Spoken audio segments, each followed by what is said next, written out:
Hey, I'm Gabriel. I am the developer of Hide and Seek, the game that was published with Supersonic in 2020. I am originally from Romania, but I've been living in Finland for the last 6 years now. And my favorite game is actually Dark Earth, which is a very old RPG game, yeah, from '97, I think.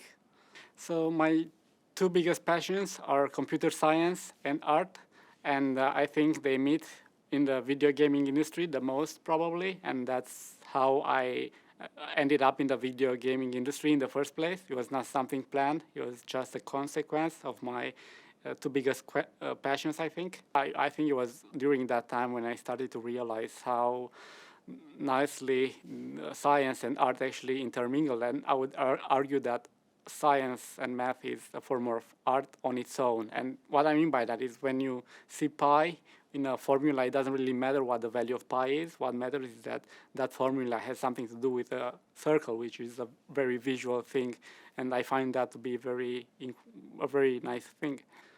So even when I had to go to the university and had to pick between computer science and art, I didn't want to make any compromise actually.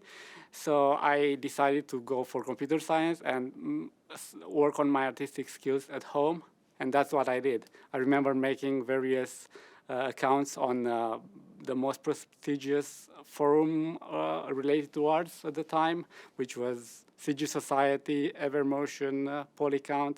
And I remember I didn't have the courage to actually post anything for months, but I was following them on a daily basis and still do actually. And I remember at some point I got my first work featured, which was called Mirror of Life, and it stayed featured on the front page on evermotion.org for 1 week. And I remember just refreshing the page every 5 minutes to see if it was still there. It was very exciting. I was very excited about that, I'll tell you that.